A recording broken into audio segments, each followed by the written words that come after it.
While in the modern day, kings and monarchy appear to be more rare than common, in the world of Marvel Comics there are also still quite a few kings and queens, and ones who actively still rule, mind you, among us.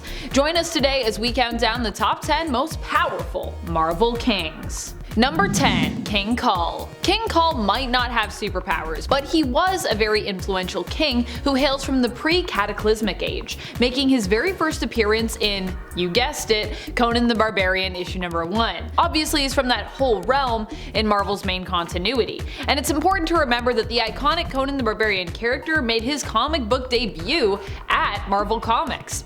King Kull was known as the Barbarian King or Warrior King and ruled over Valusia. He was known for being a brilliant fighter and warrior, and is thought to have been in peak human condition due to the various adventures he lived through and training often given him throughout his lifetime. Not only that, but Kull was also known for being a good man and for his intellect and philosophical mind. Also a defender of the ladies. He was always like, let the ladies do what they want. Let's not throw stones at them and stuff. It's not cool. I like that. I respect that. And yet wasn't really a ladies' man himself. He wasn't like in love with a lot of ladies, which is also fascinating to me. Number 9. King Agon. King Agon was the father of Black Bolt. While we do not know what his own power set was, we do know that he was one of the most brilliant geneticists to have ever lived when it came to the Inhumans, and he was an extremely popular king as well. His brilliant mind is what helped to create an Inhuman as powerful as his son, Black Bolt. While the baby was still developing inside his mother, Queen Rhinda's womb, Agon came up with an experimental idea to expose his wife and unborn child to the Terrigen Mists before he was even born. This is believed to have helped Black Bolt become what he's believed to be today, one of the most powerful Inhumans to have ever existed. Agon sadly died with his wife Rhinda during a plot of Maximus's, Black Bolt's brother and Agon and Rhinda's other son. When Black Bolt attempted to interfere, it caused an escaping Kree spaceship to crash into his parents' quarters, tragically and accidentally killing them. And friends, before we move on to this next spot, if you are loving this list and you want to show your support for this channel, be sure to head on over to Facebook and click that follow button. Go check us out over there. It really does help the channel here.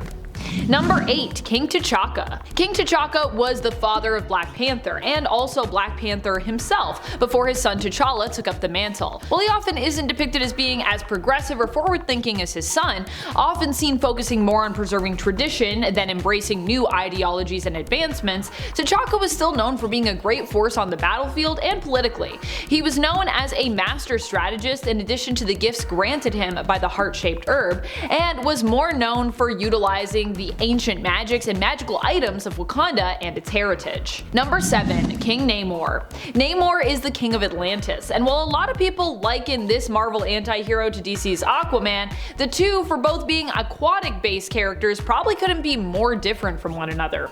Namor isn't just your average hero, he's more complicated than that. He's fought alongside heroes before and even acted as one himself, but his methods can be a bit severe. And he's also attacked the Earth before, seeking revenge for what World War weapons did to his kingdom and his people, and for the general disrespect and mistreatment of the sea by land dwellers.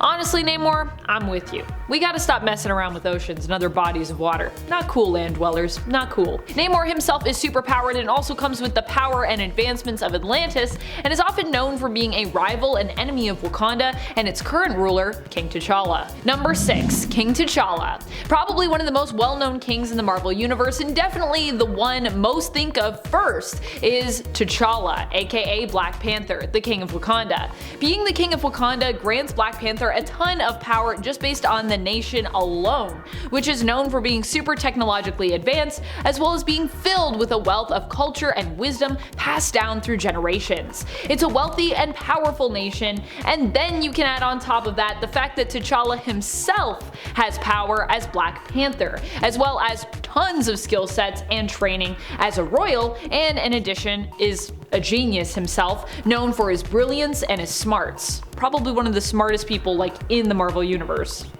That gets downplayed a lot, but just saying. Number 5. King Black Bolt. Black Bolt is definitely one of the most powerful kings out there. His power set is one that often gets established as epic, and he is often used in fights against big, often unshakable enemies when it comes to how he's written. He doesn't always win those fights, of course, but more often than not, he manages to either win or at the very least stand his ground pretty firmly. Blackagar Boltagon is king of the Inhumans and of their floating city of Attilan. When he was not yet born, still developing in his mother's womb, he underwent Terrigenesis and would develop epic powers that turned his voice into an extremely effective weapon, allowing him to emit concussive blasts of force simply by uttering a word. Even a whisper can cause a decent amount of damage if aimed correctly.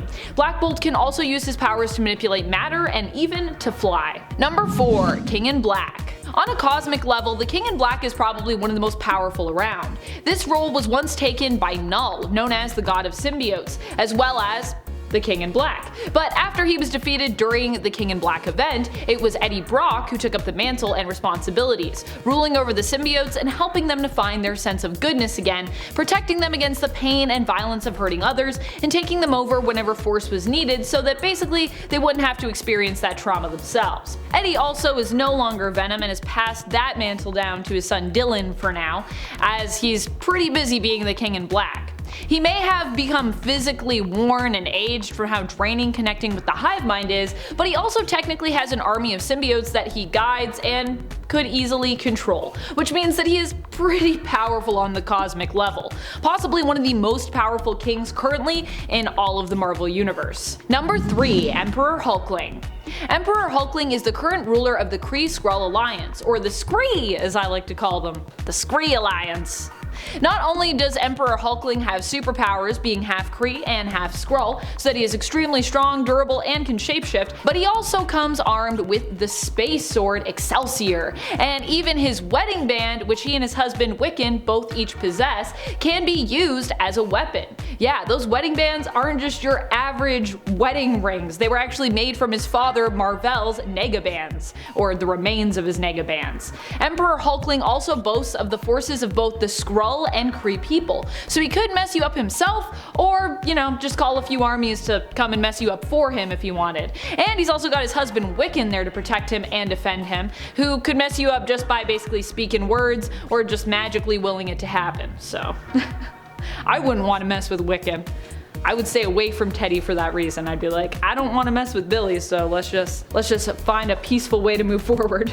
Number 2. Acroyear. He might seem like a random pick to be so high up on this list, but Acroyear, who shares the name of the people he hails from, was once the prince of his people, prophesied on the day of his birth to be their future king. His role was usurped with the help of his evil brother. He defeated Baron Karza but had to sacrifice the world mine of Spartak and ended up being banished for doing something so severe, seen as a traitor by his people. While this meant he would no longer be king, he then set out on a path of redemption and would eventually become the embodiment of the Enigma Force, which I think makes him one of the most powerful former kings, at least in the Marvel Universe. And just to be clear, Acroyear is actually from the Microverse, which we don't talk about a lot, but it is a thing. It does happen, and you know, we should talk about it. Also, the Enigma Force is super powerful, so that's all I gotta say about that. Number 1. God Emperor Doom. God Emperor Doom has to be one of the most powerful rulers in all of the history of Marvel. Harnessing the powers of Molecule Man, he was able to use his power to warp reality and also save multiple universes by creating a battle world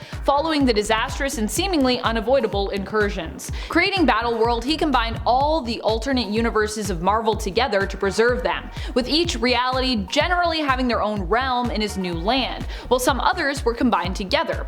Here Doom ruled not just as emperor, but was also worshipped as a deity by his people, who were also made to forget their lives as they were before the creation of Doom's battle world.